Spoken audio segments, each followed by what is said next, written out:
Ngiyabingelela sizwe sasemzansi u-Ali Gezela kaMgobeli bafowethu. Bafowethu ngidlulisa nje indaba ezibuhlungu kakhulu nokudabuka nje okukhulu kakhulu ngokushiwa insizwa la uDubula umfoka Mbatha le phansi kwaNongoma. Insizwa ishiywe kakhulu-ke ngokukhulu ukuzuma ngoba ivelelwe ingozi yokuthola ukudubuleka laphaya eGoli eJulisi endaweni ethiwa kukaSteve Shisanyama.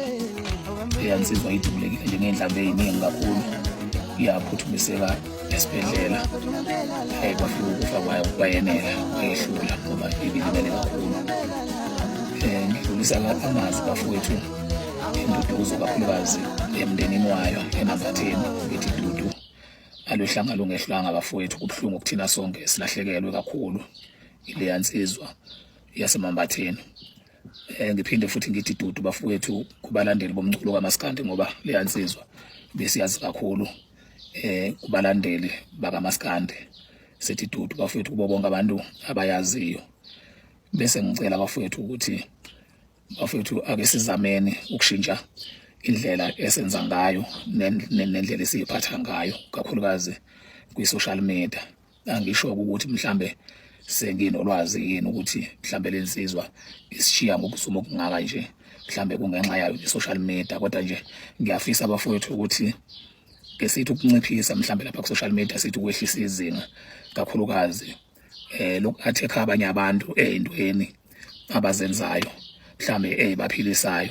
Nasekukhulumeni nje amagama alumelayo angathi anenhlabathi mawuphatha igama lomunye umuntu utholakala ukuthi usoliphatha ngeze, ngoba asifane singabantu bafowethu. Abanye abantu abathindwa nje futhi masuze wamthinda kusho ukuthi kuyaphoqa ukuthi mbulale, ngoba mongambulalanga uzobulala wena. So bafowethu angiboni ukuthi ukhona umuntu ofisa ukuyithola ngaphansi kwaleyo situation enjalo ukuthi sekufanele ukuthi abulala umuntu, ngoba bengambulalanga lowo muntu uzobulala yena. So okungcono esingakwenza yikho lokho ngicela abafethu ukuthi ake sehlise nezinga kwi-social media lokungahlonipha abanye abantu. Siwenza ama-content ethu ngendlela esiwenza ngakhona, kodwa sikhumbule ukuthi siphakathi kwabantu bezizwe ngezizwe sihlukahlukene, asikhulelanga ndawonye, asikhuliswanga ngendlela efanayo, iy'nqumo futhi asiyithathi ngendlela efanayo. So ungaboni omunye umuntu mangabe enza into ngendlela yakhe ubusuthi nawe uzokwenza okucisha okufana nale ndlela nayenza ngayo, ngoba awumazi ukuthi mhlambe yena uqale walungisaphi manje enza wena lento obona ukuthi iyamsebenzela yena akavelelwa inkinga.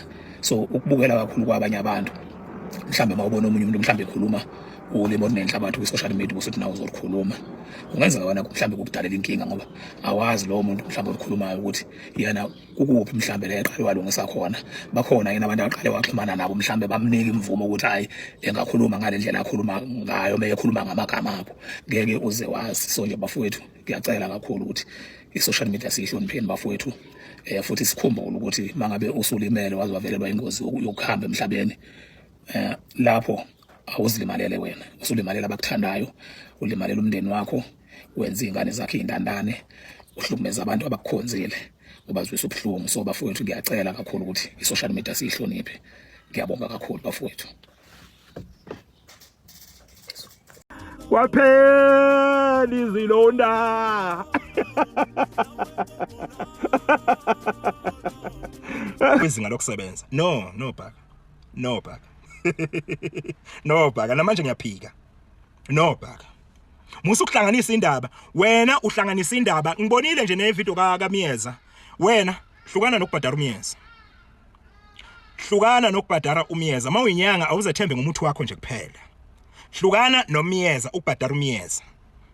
Lama cash send lawo kade khuluma ngawo uMiyeza nje siyawazi thina ukuthi eza kuye wena osukumenzela wona, kodwa ngeke usize sithini. Uhlukane futhi nokubhadara lo mfana okuthiwa uMax logulayo ogula ngokwekhanda. Hlukana nokubhadara labo bantu laba bothu wena bhaka. Hlukana nokubhadara bona. Wena into ezokwenza ukuthi abantu bekuthembe, sebenza abantu lapha abantu ngendlela efanele. Sebenzisa umuthi wakho ulaphe abantu. Hlukana nokwanda ngomlomo lokhu wena ukuphi ulingana nokhehlelezi nobani. Ukhehlelezi mfowethu hayi uhamba yedwa lo mlisa lo. Inibingelele bahlobo, nginamukele kuyona ke iChef The Soul TV News. If you're new, please don't forget to subscribe to this channel. Don't forget to like this video. Don't forget to share the video as well. So bafethu ngizokene ngithi kungixolela kancane lana ke imoto lezi ngime emgaqweni nje la ngingakhona. So kodwa ke ngiyathemba ukuthi uyezwa kuphi nakuphi. Lana ke uAli Mgube ubekhuluma kahle kahle udaba olubaluleke kakhulu okuwukuthi ke nathi njengabantu ke siyazi ukuthi ke kwenzakaleni recently and kuyinto futhi ke esingafuni ukuthi kibe isihlava le kubantu ke noma ke ngake ngithi nje kubalandeli ke kakhulukazi ke bamaskandi njengoba phela ke leli jongo siyazi ukuthi ke bekuyijongo lilandelela kakhulukazi umaskandi engxenyeni yawo ama Red Nation. So la okwenzakalayo bafowethu uAli Mgube unxusa kahle kahle ke abantu ukuthi ke abayeke lento yokuthi ke bakhulume ngendlela abayithandayo ku social media, because the power of social media is very huge, yabo. Kahle kahle ke amandla ka social media makhulu kakhulu ngalendlela abantu ke abangeke bakwazi ukuthi ke bakulinganisa. So into eyenzakalayo lento eyenzakalile kahle kahle ke i proof yokuthi ke ngempela ke ipower ka social media ke ingakanani, uyabona. So njengoba ke kudlula nabantu ke kudlula imphefumulo yabantu, it's because of i social media, uyabo. It's because let's say nje uTikTok wawungekho, uyabo. If uTikTok wawungekho, that means kwakuyoba yenye indlela mhlambe ke ubhuti wethu lo osishiyile ke ayeyodlula ngayo emhlabeni. So that means it's because of uTikTok kuze kube kanje, it's because of uTikTok kuze kube kanje, it's because of social media at large. Baningi abantu abazenzayo lezi zinto, but kuqala emidlalweni. Isikhathini esiningi nje kuba njalo, but kuqala emidlalweni kodwa kugcine kuphi kuphethe khona la egodini. So bafowethu ke asize singayithanda izimo njengalezi akuze kungaba kuhle ukubona abafowethu ke befisa okwempuka ngalendlela kwenzeka ngayo. Anyways bafethu ake bafethu lokho kushiwo uAli Mgube sikulandelele futhi ke sikulalele sikuhloniphe ngendlela eyisimanga. Anyways, don't forget to like this video, do subscribe to this channel. Danko.